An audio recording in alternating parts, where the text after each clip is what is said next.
Hello friends, నేను వచ్చేసా Thandel movie కలెక్షన్స్తో అసలు ఎంత వసూలు చేసింది, ఎంత వచ్చినాయి, ఎంత రావాలి, ఎంత బడ్జెట్ పెట్టారు అనేటటువంటిది క్లారిటీగా క్లుప్తంగా ఈ వీడియోలో జస్ట్ మీకు 8 మినిట్స్లో మీ ముందు ఉంచేటటువంటి ప్రయత్నం అయితే చేస్తా. టైం అయితే మించదు, వీడియో అయితే చివరిదాకా చూసేటటువంటి ప్రయత్నం చేయండి. మొట్టమొదట తండేల్ మూవీ బడ్జెట్ చూసుకున్నట్లయితే 90 కోట్లు పెట్టారనమాట. సో వీళ్ళు మనకి ప్రొడ్యూసర్ అయినా డైరెక్టర్ అయినా ముందు నుండి ఏం చెప్తున్నారు, 100 కోట్లు రావాలి 100 కోట్లు రావాలి అంటున్నారు. కానీ 100 కోట్లు వస్తే సినిమా హిట్ అయినట్టు కాదు, 200 కోట్లు అయితే రావాలి. 200 కోట్ల షేర్ కలెక్షన్స్ రావాలి, అంటే 300 కోట్ల గ్రాస్ రావాలి. అటు ఇటుగా ఒక 400 కోట్లు ఈ సినిమా వసూలు చేయగలిగితే హిట్ అయింది అనేటటువంటి క్లారిటీగా అర్థమవుతుంది. ఎందుకు అని అంటే పెట్టినటువంటి పెట్టుబడి అలాంటిది.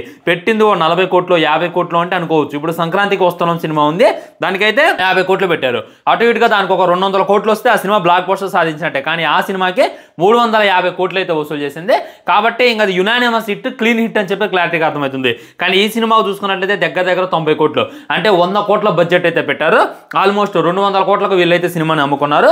ఎట్టలేనా కానీ 300 కోట్లు వసూలు చేయాలి. 300 కోట్లు వసూలు చేస్తే ఏ డిస్ట్రిబ్యూటర్ లాస్ కాకుండా, ఏ ఒక్క డిస్ట్రిబ్యూటర్ ఇది కాకుండా ప్రతి ఒక్క దాంట్లో బాగా ఆడి సినిమా అయితే భారీ వసూలు సాధించినట్టు, సినిమా అయితే క్లీన్ హిట్ అయినట్టు అని చెప్పి జాగ్రత్తగా గుర్తుపెట్టుకోండి. మొట్టమొదట సినిమా నిన్న చూసుకున్నట్లయితే రిలీజ్ అయిందనమాట. ఆల్మోస్ట్ మన తెలుగులో చూసుకున్నట్లయితే 55% ఆక్యుపెన్సీ అయితే ఉంది. ఆల్మోస్ట్ కరీంనగర్లోనే సినిమా 25 లక్షలు అయితే వసూలు చేసింది. ఇది ఏదైతే ఉందో ప్రీవియస్లో వచ్చినటువంటి ఒక పెద్ద హీరో సినిమా కన్నా ఎక్కువ. ఆ హీరో ఎవరు అనేటటువంటిది మీకు ఐడియా ఉంటే డెఫినెట్గా కింద కామెంట్ చేయండి.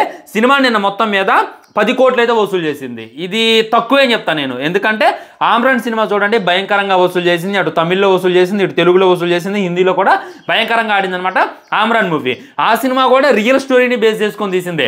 ఆ సినిమా కూడా ప్రమోషన్స్ కూడా చాలా తక్కువగా చేశారు. ఆ సినిమాలో కూడా సాయి పల్లవి అయితే ఉంది. ఆ సినిమాలో కూడా మ్యూజిక్ కూడా వేరే లెవెల్ ఉంది. కానీ దానికి డే వన్ కంపేర్ చేసి చూడండి చాలా తక్కువ అని చెప్పి క్లారిటీగా అర్థమవుతుంది అనమాట. అంటే డే 10 కోట్లు కొట్టింది అని అంటే తెలుగులో చూసుకున్నట్లయితే ఆక్యుపెన్సీ 55% మాత్రమే ఉంది. మన తమిళ్లో చూసుకున్నట్లయితే 5 లక్షల మాటికే నిన్నైతే వసూలు చేయడం జరిగింది. తమిళ్లో కూడా అంత పెద్ద ఇంపాక్ట్ అయితే చూపించలేకపోయింది. ప్రతి ఒక్కళ్ళు lady super star Sai Pallavi వల్లే ఆమ్రాన్ సినిమా అంతలా ఆడింది, అంతలా వసూలు చేసింది. లేకపోతే ఆమ్రాన్ సినిమాకి అన్ని 300 కోట్లు వచ్చాయి కాదు అని చెప్పి చాలా మంది కామెంట్ చేశారు. మరి సాయి పల్లవి గారి తమిళ్లో ఏమైంది అనేటటువంటిది అర్థం కావట్లా. సాయి పల్లవిని చూసి అందరూ వచ్చారని చెప్పి మీరు అంటున్నారు కదా, మరి తమిళ్లో డే 1 5 లక్షలు వసూలు చేయడం ఏంది? ఇదైతే నాకు కొద్దిగా ఆశ్చర్యానికి అయితే గురి చేసింది అనమాట. ఆ తర్వాత హిందీలో చూసుకున్నట్లయితే ఆల్మోస్ట్ 10 లక్షలు అయితే వసూలు చేసింది. చాలా తక్కువ. ఇది 10 లక్షలే గ్రాస్ అంటే షేర్ ఎంత, నెట్ ఎంత అనేటటువంటిది ఒకసారి ఆలోచించుకొని మీరే కింద కామెంట్ చేయాలన్నమాట. చాలా తక్కువ.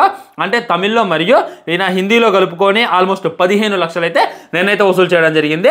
అమెరికాలో చూసుకున్నట్లయితే నిన్న 85 లక్షలు అయితే వసూలు చేసింది. సినిమా ఓవరాల్గా చూసుకున్నట్లయితే డే 1 10 కోట్లు అయితే అక్కడైతే మార్క్ పెట్టింది అనమాట. మరి వాళ్ళు ఏ పోస్టర్తో దిగుతారు అనేటటువంటిది నాకైతే తెలియదు. ఒక పోస్టర్ను రిలీజ్ చేశారు.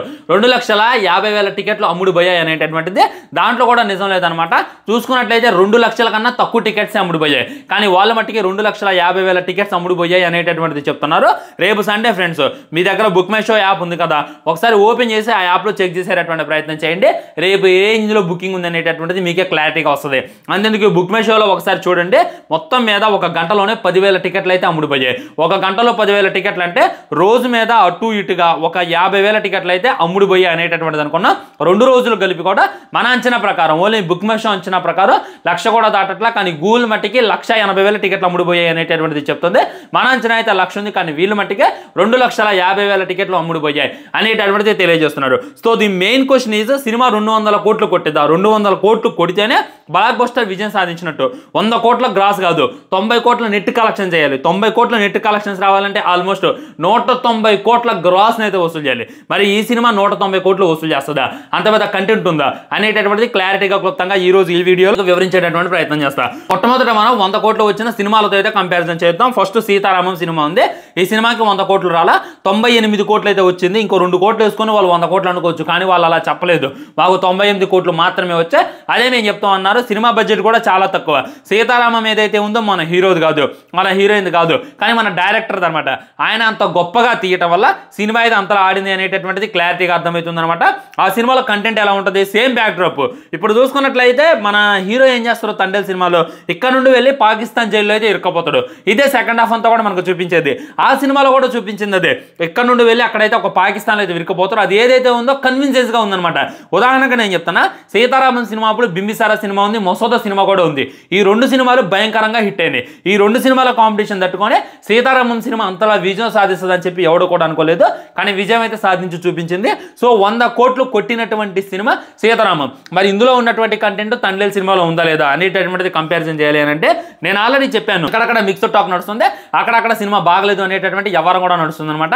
సినిమాకి మిక్స్డ్ టాక్ ఎందుకు నడుస్తుంది అని అంటే, ఒక జాలర్, ఒక చేపలు పట్టేటటువంటి ఆయన ఒక కమాండర్ లాగా, ఒక యుద్ధ వీరులాగా, ఒక ఆర్మీ లాగా అక్కడ ఉన్నటువంటి పాకిస్తాన్కి ఎదురు తిరగడం, అక్కడ ఉన్నటువంటి టెర్రరిస్టులకు ఎదురు తిరగడం, అక్కడ ఉన్నటువంటి పాకిస్తాన్ పోలీసులకు సవాలు చేయడం అంత కన్విన్సింగ్ అనిపించలేదని చెప్పి చాలా మంది కామెంట్ చేస్తున్నారు. ఇంకా ఈ సినిమా మీద దుమారం అయితే లేపుతుంది, విమర్శలు కూడా వస్తున్నాయి. రియల్ స్టోరీ అంటున్నారు కదా, రియల్ స్టోరీకి దీనికి చాలా ఇది ఉందన్నమాట. అక్కడ చూసుకున్నట్లయితే ఆర్టికల్ 370 వల్ల ఆ జాలర్ల విడుదల రద్దు అని చెప్పి మనకైతే చూపించారు, కానీ రియల్గా అయితే అలా జరగలేదంటే. అదే కాక ఆ జాలర్లందరినీ కూడా జగన్మోహన్ రెడ్డి గారే విడిపించుకొని తీసుకొచ్చారంట.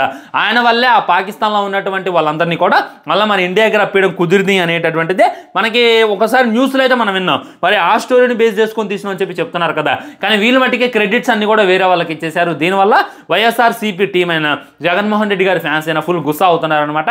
వెళ్ళి కేసు కూడా పెట్టారు. రియల్ స్టోరీ జాలర్ల స్టోరీ అని చెప్పి లవ్ స్టోరీని చూపించారు. ఇంత పెద్ద లవ్ స్టోరీని వీళ్ళు యాడ్ చేశారు. అది కాక చరిత్ర వక్రీకరణ చేశారు. కాపాడింది ఒకటైతే క్రెడిట్స్ దొబ్బిది ఒకటి అని చెప్పి కూడా కేసు అయితే నడుస్తుంది. జగన్మోహన్ రెడ్డి గారి ఫ్యాన్స్ అయితే ఫుల్ గుస్సా అవుతున్నారు. మరి ఇది ఎక్కడ దాకా వెళ్ళింది అనేటటువంటిది వెయిట్ చేసి చూడాలి ఫ్రెండ్స్. మొట్టమొదటి ఏంటంటే, ఈ సినిమాలో హీరోకి ఇచ్చినటువంటి రెమ్యునరేషన్ కూడా చాలా ప్లస్ గా మారింది అనమాట. సాయి పల్లవి గారికి చూసుకున్నట్లయితే 5 కోట్లు ఇచ్చారు, మన నాగ చైతన్య గారికి చూసుకున్నట్లయితే 15 కోట్లు ఇచ్చారు. అంటే దగ్గర హీరో హీరోయిన్ ఈక్వాలిటీ అనేటటువంటిది చూపిస్తున్నారు అనమాట. ఇది కూడా నెక్స్ట్ లెవెల్ అని చెప్పొచ్చు.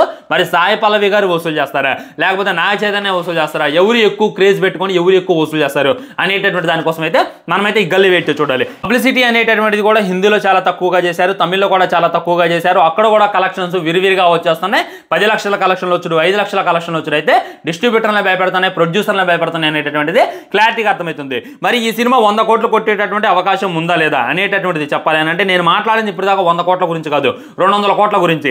ఇక్కడ సీతారామంకు ఉన్నటువంటి కంటెంట్ ఉందా, మరి బింబిసారాకు ఉన్నటువంటి కంటెంట్ ఉందా? రీసెంట్ గా వచ్చినటువంటి లక్కీ భాస్కర్ సినిమా 100 కోట్లు కొట్టింది, డాకు మహారాజ్ 100 కోట్లు కొట్టింది, సంక్రాంతికి వస్తున్న 300 కోట్లు కొట్టింది. మరి ఆ రేంజ్ లో ఇంపాక్ట్ చూపిస్తున్నా లేదా? ఇప్పుడు సంక్రాంతికి వస్తున్న సినిమా ఏ రేంజ్ లో ఆడిందో, ఏ రేంజ్ లో కలెక్షన్స్ వసూలు చేసిందో ఆ రేంజ్ లో ఈ తండేల్ సినిమా కూడా ఆడాలి, ఆ రేంజ్ లో కలెక్షన్స్ అయితే సాధించాలి. అప్పుడు ఈ సినిమా హిట్ గా బ్లాక్ బస్టర్ గా పరిగణిస్తారు అనేటటువంటిది క్లారిటీగా అర్థమవుతుంది. మరి వెయిట్ చేసి చూడాలి ఫ్రెండ్స్. ఇప్పటిదాకా అయితే నాగ చైతన్య గారి కెరియర్ లో 100 కోట్ల సినిమానే లేదు, 50 కోట్ల సినిమా కూడా లేదు గట్టిగా మాట్లాడితే. కానీ ఇది 100 కోట్ల షేర్ ని వసూలు చేస్తుంది అనేటటువంటిది వాళ్ళైతే మాట్లాడారు. మరి వసూలు చేస్తుందా లేదా అనేటటువంటిది ముందు టైం గ్యాప్ లో అయితే చూడాలి. ఎనీవే, ఈ సినిమాకి మిక్స్డ్ టాక్ వచ్చినా పాజిటివ్ టాక్ వచ్చినా చాలా మంది నాకు కింద కామెంట్ చేస్తున్నారు, మరి అంత దరిద్రంగా లేదు బ్రో, నువ్వెందుకు అంత నెగిటివ్ రివ్యూ ఇచ్చావు, ఒకసారి కూడా చూసేలాగా లేదు అని అంటే, నేను ఎప్పుడు ఒకే మాట మీద ఉంటాను అనమాట. డిఎస్పీ గారి మ్యూజిక్ బాగుంది బ్రో అని చెప్పి కూడా నాకు చాలా మంది కింద కామెంట్ చేస్తున్నారు. డిఎస్పీ గారి మ్యూజిక్ బాగుంది, కానీ అక్కడ ఉన్నటువంటి రైటింగ్ వల్ల వాళ్ళ మ్యూజిక్ మీద ఉన్నటువంటి ఇంట్రెస్ట్ కూడా పోయిందనమాట. ముఖ్యంగా నేను ఆల్రెడీ డిస్కషన్ చేసిన సాయి పల్లవి గారిని ఎక్స్పెక్ట్ చేసి ప్రతి ఒక్కళ్ళు కూడా థియేటర్కి వెళ్ళారు, కానీ ఆమెకి సరైనటువంటి క్యారెక్టర్ ఇవ్వలేదు, ఆమెకి సరైనటువంటి యాక్టింగ్ పోషించేటటువంటి పాత్ర ఆమెకి దక్కలేదు అనేటటువంటి దాంట్లో నేను డిసప్పాయింట్ అయ్యానని చెప్పి ఆల్రెడీ తెలియజేసిన. అదే నడుస్తుంది, అదే ప్రతి ఒక్కళ్ళు కూడా అర్థం చేసుకోవాలన్నమాట. అదే ఫ్రెండ్స్, నాకైతే ఈ సినిమా మీద ఏమాత్రం కూడా కోపం లేదు. టాలీవుడ్లో వచ్చేటటువంటి ప్రతి సినిమా రావాలి, హిట్ అవ్వాలి అనేటటువంటి కోరుకునే దాంట్లో నేను మొట్టమొదటి ఇంకా చిన్న హీరోల సినిమాలే ఎక్కువ హిట్ కావాలి. ఇప్పుడు టైర్ 2లో ఉన్నటువంటి హీరోలు అందరూ కూడా టైర్ 1కి వెళ్ళాలి అనేటటువంటి కోరుకునే మెంటాలిటీ నాది. మన టాలీవుడ్లో ఇప్పుడు టాప్ ఒక 10 మంది యాక్టర్స్, మొత్తం మీద ఒక 5 ఉన్నారు కాదంటలా, ఒక 10-15 మంది ఉంటే మనకే మంచిది కదా.